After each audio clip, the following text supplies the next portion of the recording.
Fresh on the heels of battling with the Avengers, Peter Parker finds himself back in Queens ready for his next mission. But when that mission doesn't come, he finds himself struggling with his normal life and blue collar criminals trying to keep a low profile in this iconic portrayal of Spider Man Homecoming. Hi, I'm Mark, your host, And I'm Anthony, your other host. and this is Buddy Movies, the place where buddies talk about movies. Yeah, so we disagree on movie theaters. Well, we do. We do indeed. Yeah, I am a big theater person. I am Mm-hmm. someone who appreciates the sanctity of the theater experience, the theatrical experience, and how it's different from just your living room experience. And Mm-hmm. I don't want to see theaters go away. Like I understand the side of it's cheap. It's obviously cheaper. At this point to if it's released on streaming, especially like on Disney Plus, spending one movie on the entire family. Like I understand it's so much cheaper, but for me, I still want to. It's kind of, and it's a little bit selective because there's some movies where it's like if it's a comedy, okay, I don't really need to see that in theaters. But if it's like a visual effects heavy movie, or if it's any Christopher Nolan movie, I want to see that in theaters because it's a different movie in theaters for me. Yeah, and I mean, I get that, but I think my problem is with the people who are just being so vocal about this stuff happening at home. Like Patty Jenkins came out. Oh, excuse me. Patty Jenkins came out complaining about Wonder Woman, the second one, and releasing it at home and how terrible that was for it. And Dennis Villanueva is very upset about Dune being released at home, and Quentin Tarantino just thinks it's absolutely stupid to release any movie at home. And I just think like I honestly feel like these are like industry voices who are in the middle of another big change in the industry, and they're just fighting against the grain of where things are going. And I do understand that there's a difference between home viewing and viewing um, at the theater. I get that. I mean, we were able to watch Paw Patrol the movie at home here, but I still took my kid to the theater to see it because it's a different experience. And we Yeah. get out, we bond a little one on one, get our little snacks, sit there and watch the movie. So, I mean, we did that, but I just think that there is, something, it's nice to be able to watch that movie over and over and over again without having to pay, either a crazy amount of money every single time you go or having to do it, some monthly fee thing. Like some of these theaters are starting to do monthly fees where you can pay like 20, 30, $40 a month and just go see however many movies you want or three Hmm. movies a week or things like that. So I think it's definitely changing. I like that they're doing those like AMC with their stubs thing. I like that they're coming up with new ways to try and get people in the theater. But I just think it's an experience that is way past its prime. You know what I mean?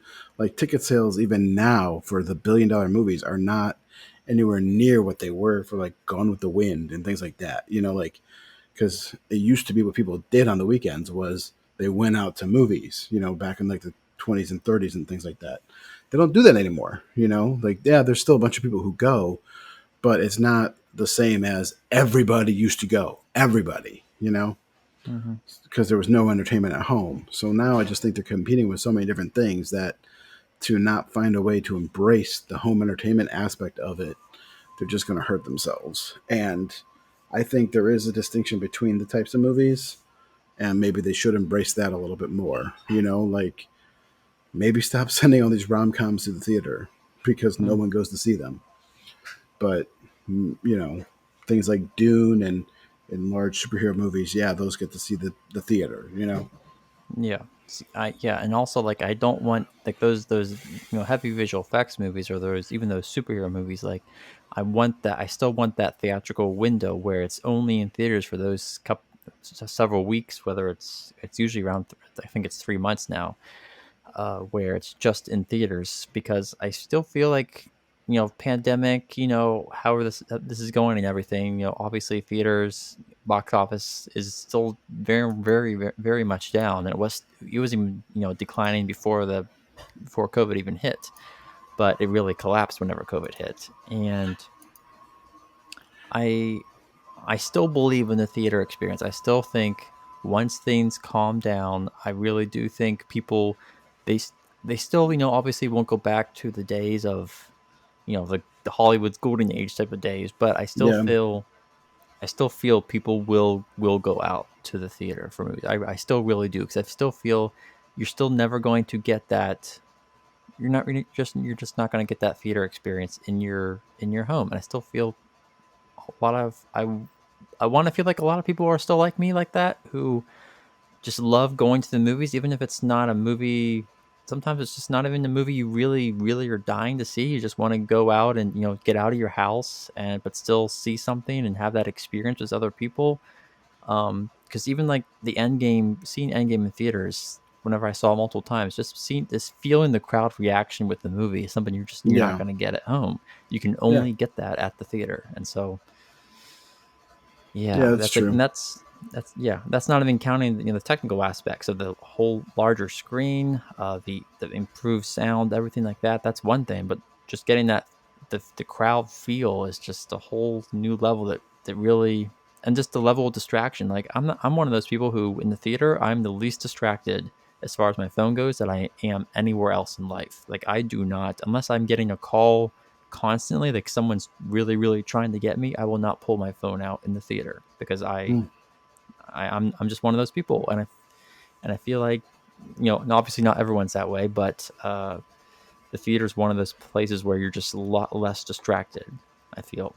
And at home, you're gonna pull out your phone for just about anything at home, but in the theater you're less likely to, because it's pitch black, and yeah, you're going to be distracting others if you do that. yeah. Not I everyone's think. courteous like that, but Mhm. yeah. Yeah, I just think COVID really like screwed the industry over because there was this change happening. It was gradual. They still had time to figure out how things were going to change. Between the stuff that they could release on streaming versus the stuff they would release in the theater. They still had time to figure it out. But once COVID hit, they were basically suddenly like the rug was taken out from underneath them, and they just didn't have a choice. So it was this weird thing where now they're forced to come up with a new way, and it's not as financially lucrative, which I think if they had tried to embrace this a little bit more, they would have been able to come up with a way to be ready for the home, people wanting to be home a little bit more. Because honestly, I mean, I personally, I know my family and lots of people who just prefer the home experience. They don't care about the crowd experience. They don't want to go out. Like we've been able to make our home so comfortable um, that it's nice. I mean, you can, like I was saying, you can buy 70-inch TVs for less than $500 now. Anybody can get a crazy sound system for a couple $100. It's not really as expensive as it used to be. It's not as gatekeepy. You can still get all this nice equipment and stuff. Whereas it used to cost you, $5,000 to $10,000 to be able to get even a halfway decent setup at home, and now $1,000 you're good. Mhm. So I don't think it's going to be dead, but I do think it's definitely going down. It's definitely Yeah. going to, like, theater's going to be less. I think it'll end up, and I've said this before on the show, where it's going to end up being like a musical or a stage production where only the top of the top and biggest shows get put on this movie screen, and you end up paying $50 a ticket. You know, Mm, so that's where I think it's headed towards, at least for the movies. yeah. Yeah, we'll have to see how, because like someone like James Cameron, he's not, there's no way, no a Is chance he in ever hell going to he's put another putting. movie out though? It is Is he scheduled ever? for Are you sure though? next Because December. It it's been is scheduled officially for scheduled. I know. 2012. It was scheduled for 2015. I mean, I don't know if those Yeah. movies are ever actually going to Yeah. come out because there's going to be two Well, sequels, and now there's like five sequels. I don't. I honestly, I have judging by to. the If Avatar comes out, I'll be shocked. judging by the fact that he has two sequels completely filmed and in post production, like they're gonna come out one way or another because they're filmed, but there's no way he's gonna ever put a movie on Disney Plus. That's just not happening unless it gets the theater experience first. Nolan's another one. Like he will probably die before you see a Christopher Nolan movie going straight to streaming. It's not gonna happen. Mhm. Same with Tarantino. There's just some directors out there. Spielberg. I know Spielberg's kind of leaning a little more towards streaming now, but Some of them because just he won't have a choice though. Like And that's what we found this past year was some of them just didn't have the choice, you When know, when you and said when you said Dune was like, I didn't hear that Dune was actually getting the streaming treatment, because I heard that Denis Villeneuve he's very adamant against that. But you said that it yeah, is it's coming. going. It's HBO Max. It's going to be on HBO Max on same day release, Hmm, that's disappointing. and I'm Well, excited I'll about be that because I'll get to watch the movie in the theater because I am going to go see that in the theater, and then I'll get to yeah, see it over and over again at home a few yeah, times so I can parse it apart. yeah, yeah. I'll definitely be seeing that in the theater. But yeah, we'll have to see where it goes, and yeah, go from there. Yeah. So So, Spider-Man: Homecoming. yes, go from Dune, another Zendaya movie, to Hmm. this movie, which has Zendaya in it. Spider-Man: Occasionally, Homecoming. yeah. Occasionally, yeah, she's in it. I She's there. forgot when I rewatched this. I was like, I thought she played a much larger role, but I guess I was thinking the second movie, because she's barely in this movie. She's like in what, a minute of screen time total. It feels like she's barely in Eh, this. nah, she's in a bit more than that. You know, she's on the quiz team with him. You know, she's Yeah, in I think she detention. has she has like no dialogue whatsoever though. The Nah, sec she's this got plenty of dialogue, and she gives him a hard time on certain things. Yeah, it She's a just very, feels. I don't know. very good characterization of Zendaya. I mean, Mm, of MJ. 'Cause she barely seriously though, she barely had any dialogue in this movie. Like, where did she have it? Yeah. eh.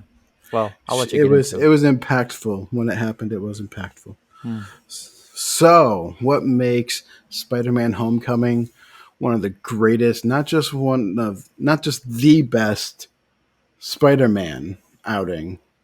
Oh, So it's the best Spider-Man outing, but it's one of the best Marvel films too, hands down. Not even really debatable on that. We'll see what you come up with. But the gotcha. characters in this movie, the characterizations that they have of it's the best representation of Peter Parker slash Spider Man.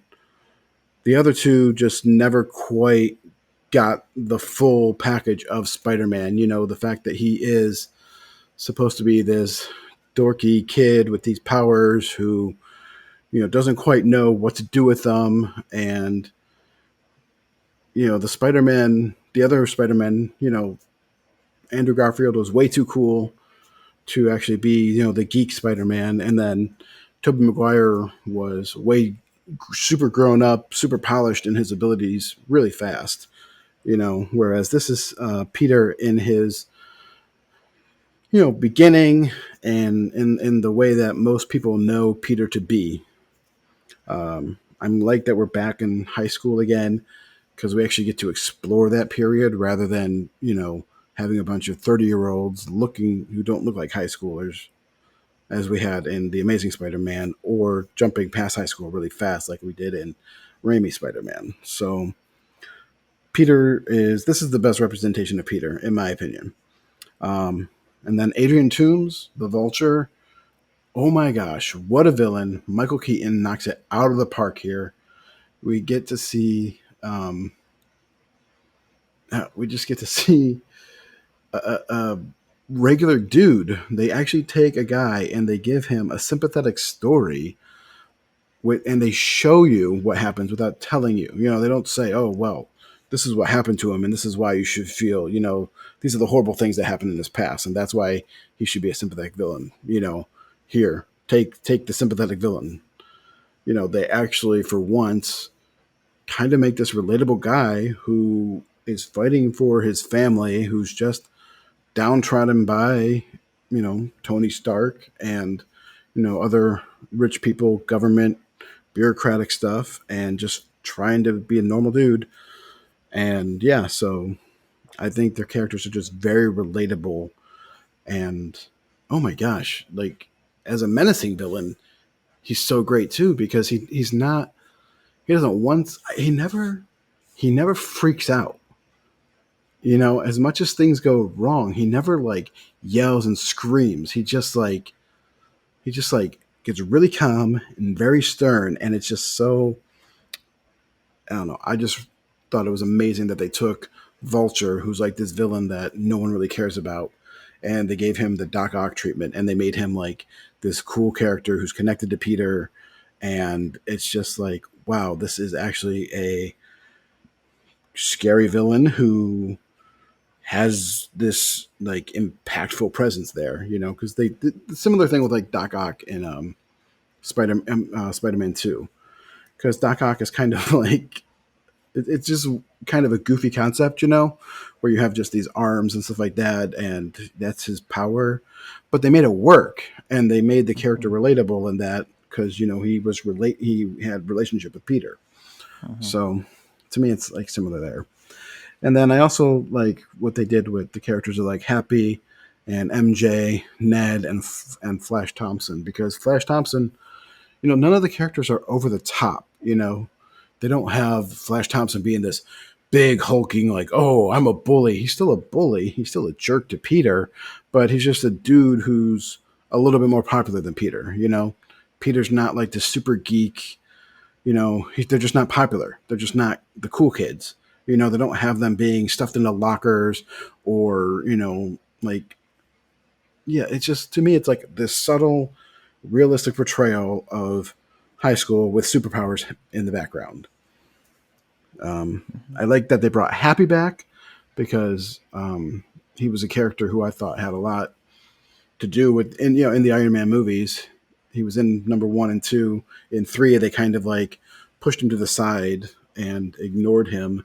From then on out, I think with the Avengers movies and things like that. But they brought him back in this to kind of you know renew the character, give him a fresh mission, and secure his spot in the Marvel universe as you know not dead, and two doing more for Tony.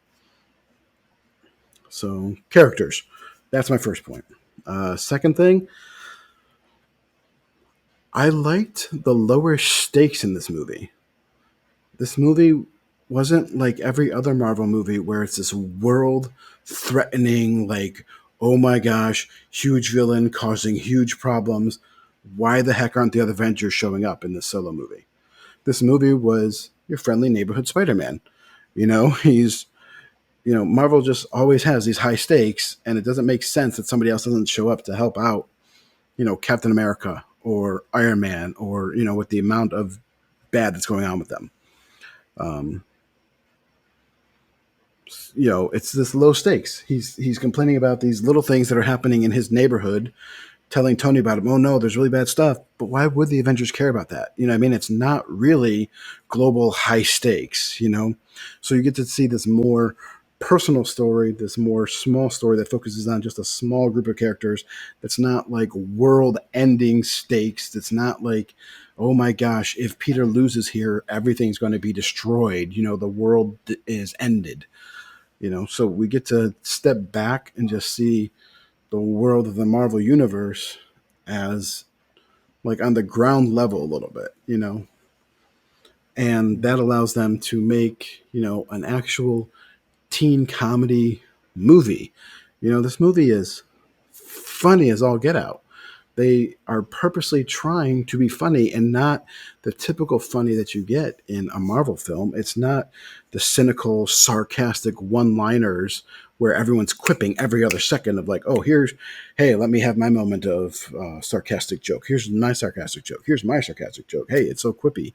This is actually like situational things that are funny. There's, you know, setups that like when Peter shows up for the quiz team, and he's like, and Flash is like, "No, you can't just come back in. We're not just going to welcome you back just because you want back in." All of a sudden, and then the teacher comes out, oh, "Welcome back, Peter." You know, it's just like it's they're purposefully making it a teen comedy movie, so like the lower stakes allow it to be this funny movie that's just enjoyable to watch.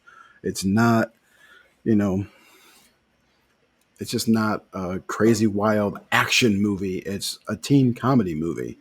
So when you watch it in that aspect, it's like, oh, okay, now I get why it's not so crazy Marvel-esque, you know. You have realistic dialogue between the characters, you know, they have normal problems, you know, trying to they have quizzes, they have to get to class, they have detention, they have no, and that's like the thing that makes Peter Parker and Spider-Man so relatable. He's the normal guy. And when he puts the mask on, when he has his costume on, the fact that you don't see a face on him like so many other superheroes, anybody can be Spider-Man.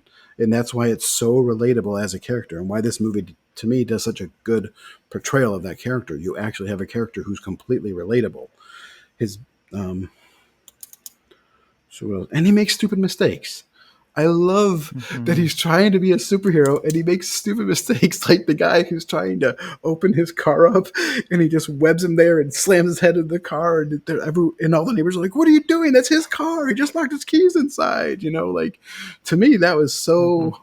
so like, oh man, this is what would happen if a 15-year-old was trying to police things and be a superhero. Like, he would make mistakes like that. He stops the bike thief and he has no idea where to take the bike. The guy stole the bike, but he doesn't know where to return it. Just little things like that. That's like, man, I never really thought about the fact of like how polished and easy it is for the other superheroes. So he's trying to do that, but it's not quite working out. He comes into the bank when they're robbing the bank, and he's like putting his arm up on the side and trying to decide how he's going to pose when he's trying to figure it out. He's a 15-year-old kid making stupid kid mistakes, and it's just funny. Um, and then there's, to me, the iconic part. They got they came out with a new, fresh approach to Spider-Man. They didn't do what we've already seen him do. They didn't need to come up with a new way for him to get across skyscrapers, because they just didn't do skyscrapers. They had him in the smaller part of the city. They're not repeating the Uncle Ben story, because we already know the Uncle Ben part. We already know Uncle Ben was killed and Peter feels responsible for it. We already know that the spider bit Peter and that's how he got his powers. So I didn't have to rehash over that stuff. They just got to do new, fresh, but still have like this origin story, because Peter's trying to figure out who he is. It's still a like a Stand By Me. Like, it's like a coming of age story. It's like, oh, Mm-hmm. this is watching Spider Boy become Spider Man. And they do a couple of iconic things with this. And they have the scene where Peter gets buried underneath all the rubble towards the end, where Vulture like purposely knocks down the building on him. This happens in a comic book. It's directly referencing a comic book scene from Amazing Spider-Man number 33, where Doc Ock actually buries him under rubble like that. And Peter has to find the wherewithal and the inner strength and show just how strong he actually can be when he pushes himself. When he's buried there and he's crying out for help, it's like gut wrenching, because you're seeing this kid who's 15, like, oh my gosh, he's freaking out. He's going to die. He doesn't know what's going to happen. He's terrified. Um, but he finds a way to overcome it. And that's what Spider-Man does. He always overcomes his problem. He always keeps pushing forward. His willpower is just massive. He doesn't give up. He never surrenders. Um, Yeah. and then the last thing that I liked, he does exactly what a superhero is supposed to do with the villain. He doesn't kill him. At the end, when the superhero is, or the villain is doing something that's going to get him hurt, Spider-Man's still trying to save him. He's like, no, your thing's going to blow up. He's still trying to save him and bring him back from the brink. And when it does blow up, he jumps into the fire and rescues him, because that's what heroes do. They save people. You don't have to have everybody in the movie dying and all the villains being wiped out for it to actually be a superhero movie. You get to have this movie where the villain survives, where Peter keeps being that good, wholesome superhero, the classic idea of a superhero. So these are all the things that I think make Spider-Man Homecoming one of the best, not only the best representation of Spider-Man, but one of the best Marvel movies. Nice. So, Nice. Yeah. have at it. Yeah. I see your points there. I'm gonna start out with my cons this time around, kind of switch it up, and then go with my pros, because I do have some pros for this movie. You mentioned some of them already, but I'll start with the cons. and go from there. The first one, so this comedy, I'm calling it a comedy because that's what this movie is. It's a comedy. Hmm. I'm going to deal with Ned's character first. First of all, Ned. I am not a big fan of Ned. I find him extremely annoying, especially for the first half of the movie. I like him a little better in the second half of the movie. In the first half of the movie, well, he's there for 90% there just straight up for comic relief. I think Hmm. he's annoying. And most specifically, the scene that annoys me the most with him is whenever he almost reveals Peter's identity to Liz and the other high school girls there. That's like a gym scene, I believe. And he just blurts out, Peter knows Spider Man, which is like, okay, so he blurted out his name. That's inadvertent, happens sometimes. But then he proceeds to say, later they're friends, exclamation mark. Like he doubles down on it, even though like literally the scene before Peter told him this in confidence and he knew this was something he wasn't supposed to say, and he just doubles down on it. So like, I'm like, why would you do that? Why would Peter not be pissed about that? I'd be pissed about that. It just doesn't suit well with me. um yeah, so I'm like, just yeah. What are you doing, Ned? What are you actually doing here? I'd be really pissed if he did that, and Peter just has almost no reaction to it. So that's I just overall not a huge fan of Ned. I never, yeah, it doesn't resonate with me whatsoever. He's pretty one dimensional. I do like that he at least helps him out in the second half of the movie a little bit here and there, and he rescues him during one action scene where Spider-Man is kind of being pinned down by someone, and he actually helps out a little bit. That I like that. But for overall, he's pretty much just there for his goofy sidekick, essentially Spider-Man's goofy sidekick of a character. um, and there's also the fact that he's also secretly a great hacker, which leads me into one of the first of several plot holes this movie has.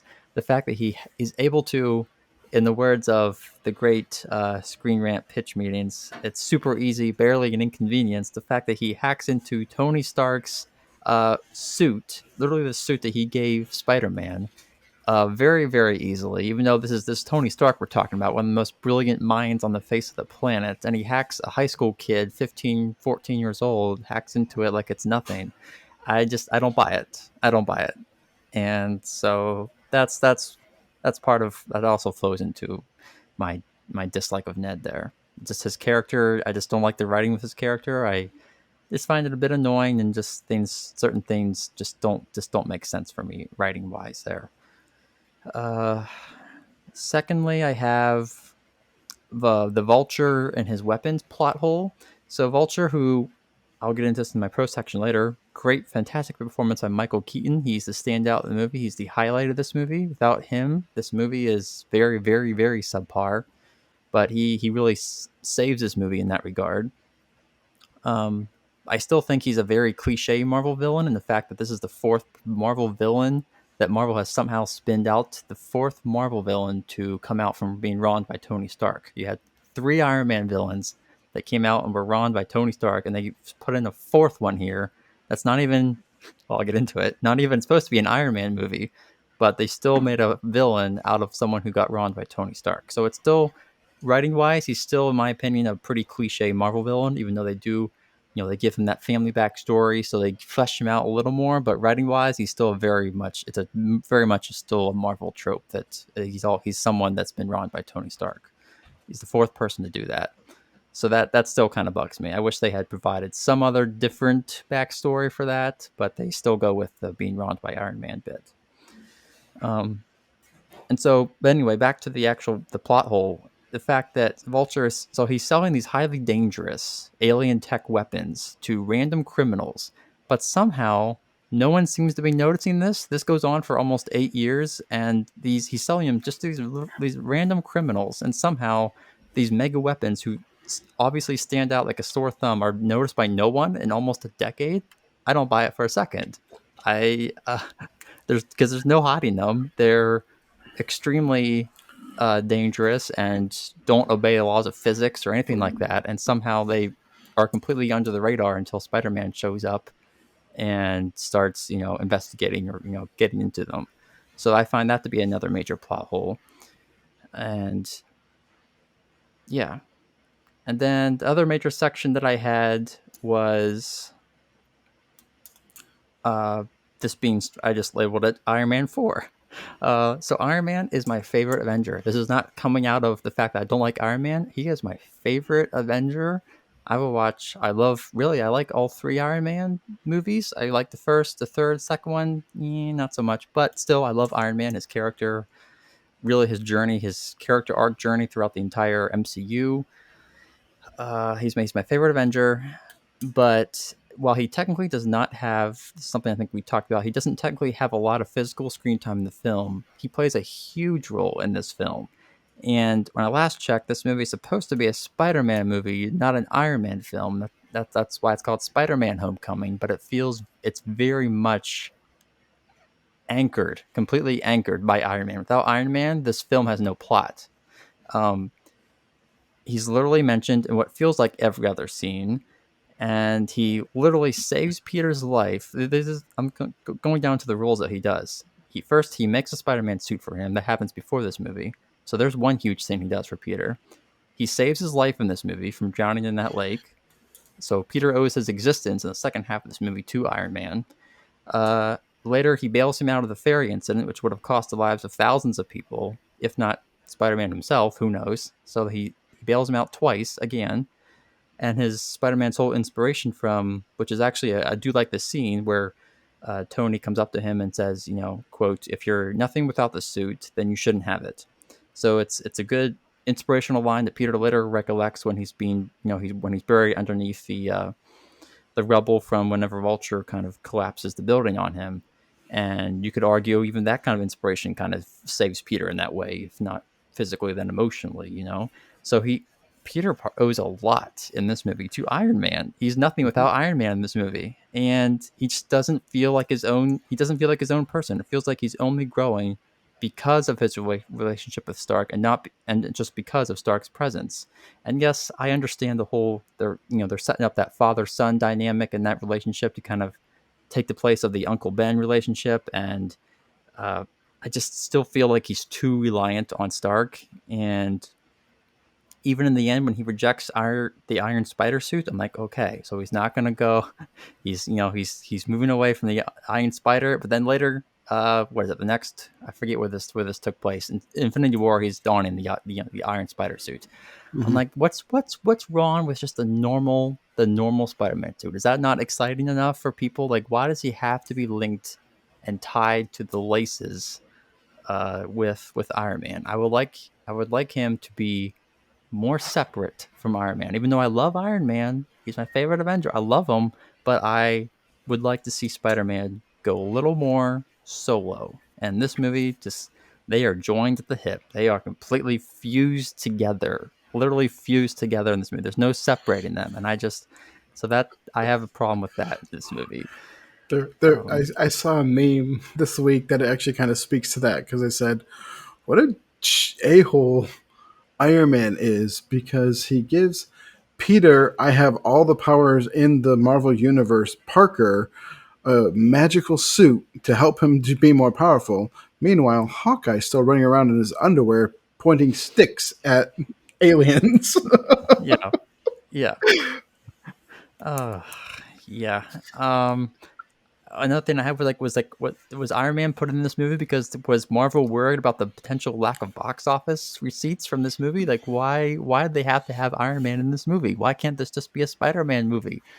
I just there's so many tie-ins and uh, I don't know. People I love mean, Iron it's Man, so kind maybe of the they cost of being a Marvel movie, though, isn't it? Like, you can't not have some type of right. cameos anymore. I'm okay with cameos, but not to this goes beyond this goes miles beyond a cameo. This is an actual role in the movie, a pivotal role in the movie. The plot is completely revolving around Iron Man's relationship with Spider-Man in this movie with Peter. Um, Hmm. The other thing I had, then this kind of flows into Tony Stark and his quote responsibility. This is kind of another plot hole. He wants Peter to be responsible, so he gives him this extremely powerful, deadly suit that has a baby proofing mode essentially on it, so he can access the extremely dangerous features, which include like instant kill mode. So he gives this suit to a 15-year-old high school sophomore and expects him to be completely responsible with it and nothing to go wrong. Tony's smarter than that. He's smarter than that. And I don't buy it. I don't buy it at all. Even though he put that safety mode on it, like Peter's brilliant, and Tony knows that Peter's brilliant. Like he knows him well enough at that point that he knows how smart he is. So I don't think you could give him that suit not knowing that some way somehow he's gonna get curious. He's gonna try to unlock the actual full mode of the suit. And so yeah, I don't understand that. And yeah, and it's like I said earlier, it's super easy, barely an inconvenience to unlock the suit. It's way too easy in the first place. And yeah, and if Stark wasn't confident in Peter's maturity and ability to handle the dangerous features, he straight up just should have given him a different suit, one that literally doesn't have those features. Give him a separate suit, and then when he's actually responsible enough, get him a separate suit. Look how easy that was. Why would you build it all into one suit? Are you kidding me? Doesn't make any sense. It doesn't make sense. Uh, Stark is smarter than that. Stark is smarter than that. And so yeah, other little qualms. The FBI kind of shows up in the middle of nowhere on a ferry. Like, where the heck did they come from? They must have come on little jet boats, I guess, somewhere on the side. They just literally show up in the middle of nowhere. I know Stark had to do with it, but they just really show up in the middle of nowhere. Still doesn't make a whole lot of sense to me. I guess you can maybe slide it with the fact that it just obviously all happens off screen and somehow Peter with his senses doesn't notice it. But I don't buy that. The fact that there's a scene where Peter can't figure out the headlights on his car when he's driving, the car, his first time driving, and he has to call Ned to look up how to turn the headlights on a car, even though, again, Peter's smart. He's a smart kid. It's not that hard to turn on headlights on a car, even though he's never driven a car. You literally just would be fumbling around and stumble on it. It's not that hard. So that bugged me too. There's so many things here that, and then the last thing, mostly the last thing. There was a kind of a controversial joke. I remember when this movie came out. I had some coworkers, so this joke did not go well over. When Ned is looking, he gets caught in the lab, and he's looking on his computer, and he says that he's looking at porn. I I don't think that's a joke I would put in this movie, especially a movie that's trying to cater so much to the PG audience. Like, you would have kids asking, "What's porn?" Like, I literally had coworkers who said that. Like, that's what people were saying. Like, "What's porn?" There were kids in the audience who were saying that. Like, it's not a smart move, in my opinion. I wouldn't have put it in there. I think it's very, very unnecessary. Like, literally anything else would have worked. And it also just feels very out of place. It just feels extremely out of place and awkward to me. Hmm. Um, I laughed so so hard at that joke. I, I mean, it's kind of funny, but again, I feel it's out of place. I mean, the fact that he's helping a superhero, and instead of saying that like he's hacking or something like that, he decides to go with that. I don't know. It's just Yeah, yeah. The lack of also this kind of sidebars kind of bugs me. The fact that Tom Holland Spider-Man does not have a Spidey sense. I loved Mhm. that about, like, why? Why doesn't he have a Spidey sense? That is in the comics, correct? Am I wrong? Like, Yeah. that's a Spider comic Sense is thing. in the comics. Yeah. Yeah, there's no mention of it whatsoever in Tom Holland Spider-Man. I don't know why, because I love that aspect that has Yeah, he this doesn't. He extra doesn't have it sensory. yet. They have it that he's developing his power still, is what Mm, they said. So like he does. He's not at the full strength that Spider Man is at. 'Cause Spider Man is ridiculously strong, like stronger than pretty much any of the other heroes, save for maybe Thor or Hulk. Like he outmatches all of them. Um, yeah, but he's not that strong yet in this at this point because he's still a kid.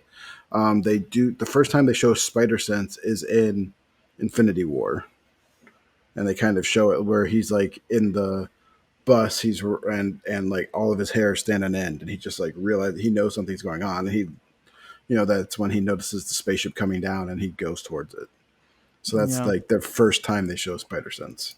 hmm yeah. And also, just his suit. Like, I love Tobey Maguire's suit so much, and this suit just looks very cartoonish. It looks fake. It's there's a ton of CGI work here because once again, this is a Hmm. Marvel movie, so you better buckle up and know there's going to be a ton of CGI in this movie because it's a Marvel movie. And I love, you know, I've said it a trillion times. I love practical effects.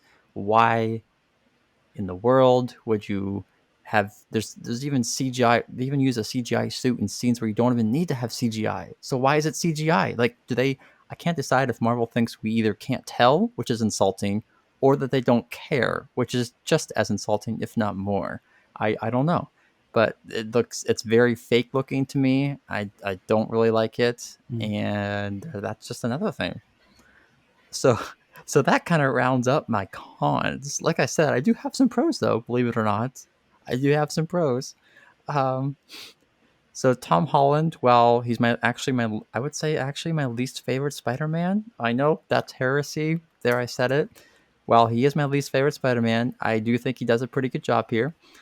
He embraces that comedic style that this movie clearly set out to be. He looks young, even though actually at filming, he was actually 20 years old during filming, which Yeah. there's no I don't know many sophomores out there in high school that are 20 years old. So he was actually No. several years older than what he was actually playing, but he still looks young. So he passes for high school age, and And he looks a lot younger than the other two who were playing, high yeah, school age as well. Because yeah. I mean, Tobey Maguire was like dang near 30 when he started, and I want to say Andrew he was like Garfield I think was like 26 when he started. yeah. I always kind of forget how old Toby actually was. I'm just gonna double check his. He was 20. He would have been 25 during filming. So Okay, yeah, yeah. So, but yeah, honestly, the standout in this movie, it's not Tom Holland. It's Michael Keaton. It is freaking Michael Keaton in this movie. He steals the show. He is, even though, like I said, I'm not a huge fan of the writing of his character itself. He gives a fantastic performance. He anchors and leads the film's best scene, which I kind of want to break down this scene because I love this scene so much. It's my favorite scene in the movie. It's it's a good actually scene. I would even say one of my favorite scenes in a Marvel movie. I would even say that. I love the scene. I rewatched it even today because I liked it so much. The scene where he's in the car with Liz and her father, who is revealed to be Vulture. Yeah. So several reasons why this scene works so well. First off, takes place at night. That's an automatic. When you're going for a darker scene, a suspenseful scene, set it at night. So they do that, and it takes place in a car, which is also smart because it's claustrophobic. It's a claustrophobic environment where there's really no escape. You Hmm. feel trapped inside a car, inside a moving car. You feel trapped. So that was a great move there. Um, just the progression of the scene itself. There's no music to start, and then the conversation and tone, that accompanies it. It accompanies it. It starts out really light. They just have a casual conversation. Then it gradually darkens as the conversation shifts to Peter's internship with Stark, and then it goes to uh, how he suddenly how he was hanging out with Spider-Man. Then that piques, Keaton's or the Vulture's interest, and then how he suddenly disappeared at a party, then at DC, and then the music, the darker music, starts kicking in at that point, and then we Hmm. get those tighter and tighter shots, those close-ups of Michael Keaton, and then he stops at a red light, which this is also what I love. Brilliant. So he stops at a red light, and you get the ambient glow of the red light on Yes. his Yes. face. Like it's a practical move. It makes sense and it works, and it's fantastic. And And you then just when get this he, sinister look on Keaton's face that's I, yeah, augmented by the light.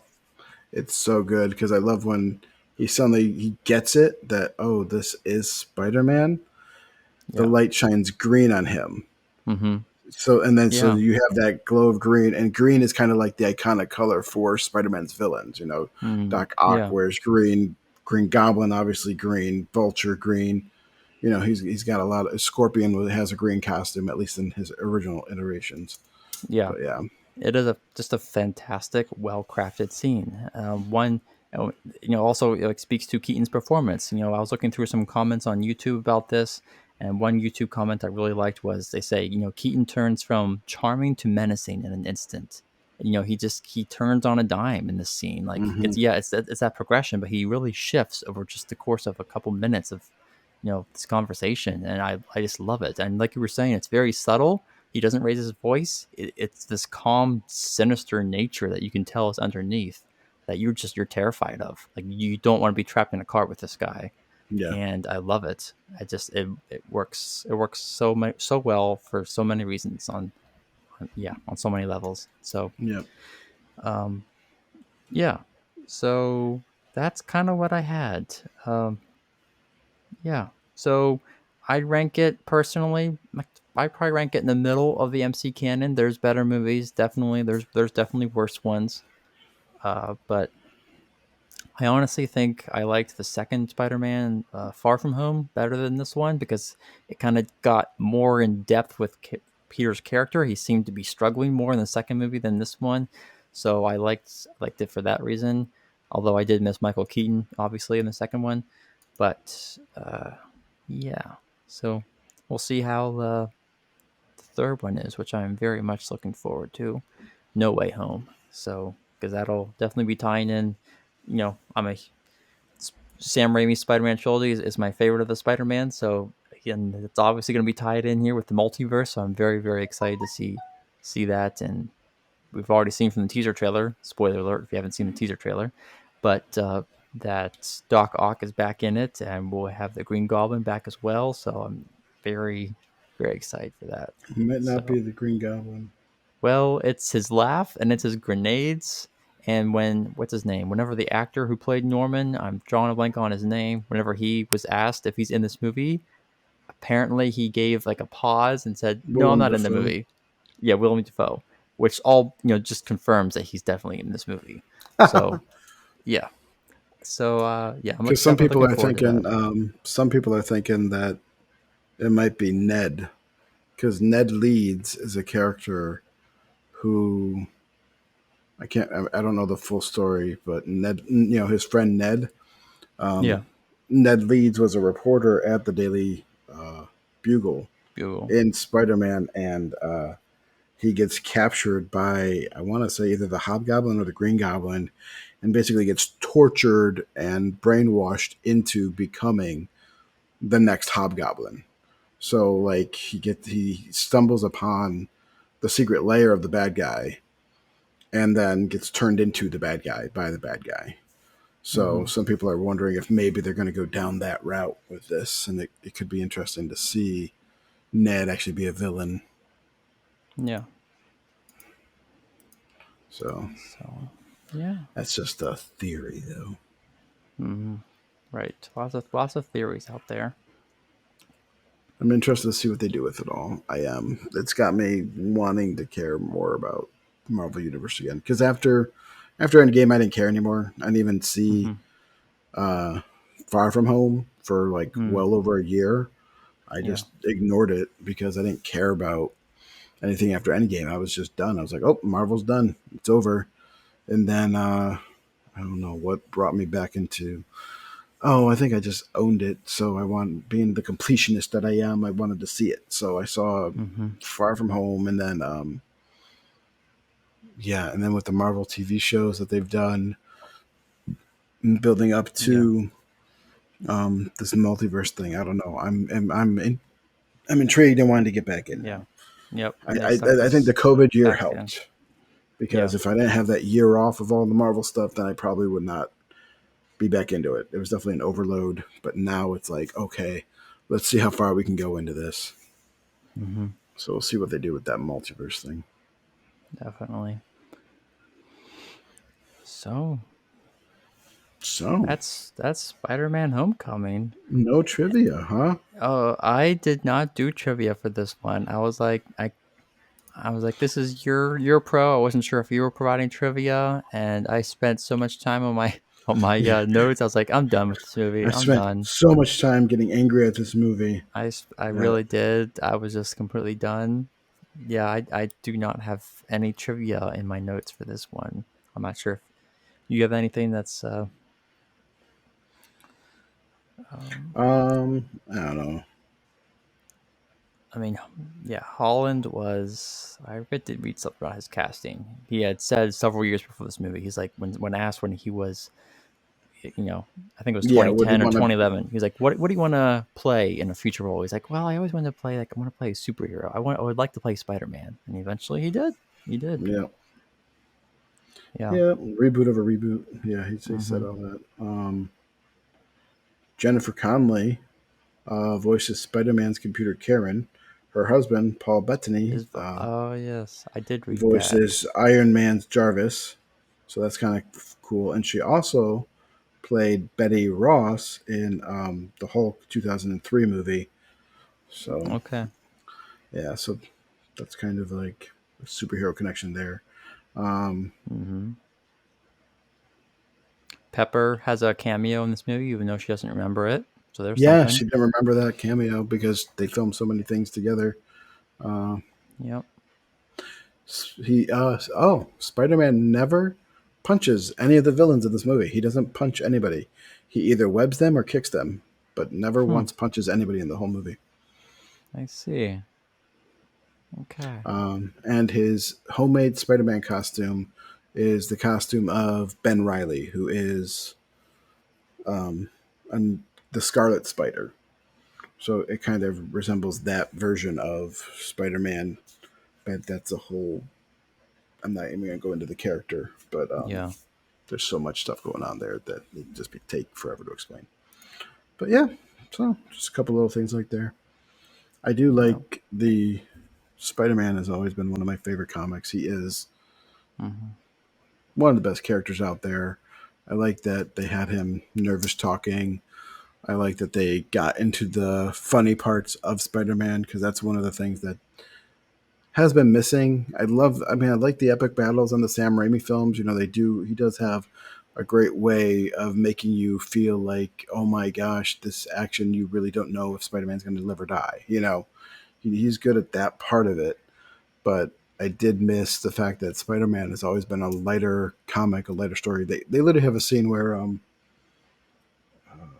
this is one of my favorite scenes in the comic books, where Spider Man is just getting so upset because he knows about Kingpin. He knows who Kingpin is. He knows he's a villain, but he also knows he's a businessman that the whole city adores. You know, so he's getting all worked up about this as he's swinging around and just gets inside his head. He gets so pissed that he decides he's going to go and confront Kingpin right now. So he swings towards his building and swings, and he goes to break through the glass and splats on the glass like a bug because it's like triple reinforced bulletproof. Like he can't break through the glass. Yeah. And Kingpin literally just looks at the window and then he goes and opens another window and invites him in to talk. And they have this like really like, good conversation between them where basically Spider-Man realizes there's nothing he can really do to take this guy down right now. Mm-hmm. And of course annoys him. And then then you hear like the sound for it's comics, so they show the sound for him webbing something, Yeah. and Kingpin goes, "Did you just web my foot to the floor?" And he goes, "Yes, I did." He's like, Hmm. "What reason would you have for that?" He goes, "Makes me feel better." Like something like that. It was just like Nice. so like lame, but Yeah. it's like it's the comedic part and the fact that he's a kid and he doesn't can't do anything, but he's trying. And yeah, so I Yeah. don't know. To me, it just kind of related to that Ultimate Spider-Man that I was reading, in the early Right. 2000s. That's cool. Yeah. So yeah, that's Spider-Man: Yeah. Homecoming. That's right. Boom. Who Next do you next week. think won this Yeah. argument? Yeah. Because we Let us know in provided the comments. very different views on this one. So definitely let us know which side you land on. And then next week, It's our our season finale. season finale. That's right. Ooh. It's already the season finale, and it's on The Dark Knight, regarded as arguably one of the best, if not the best, superhero films ever released. So I'm Hmm. anxious to hear your thoughts. It So, is, and yeah, me being a super Batman fan as I am, not a fan of this movie. yeah. So that's a hot take, folks. So yeah, stay tuned for that one because that should be a good one. That'll be yeah, Yeah. interesting to hear. So All right. So we will, have a good night. We'll see you next yes, week. see you next week. Thanks for watching this episode of Buddy Movies. If you like what you saw, click here for more episodes. And remember to like, share, and subscribe for all of our latest content. If you really like what we do, consider supporting us on patreon.com/buddymovies. Thanks for watching, and remember to stay cool.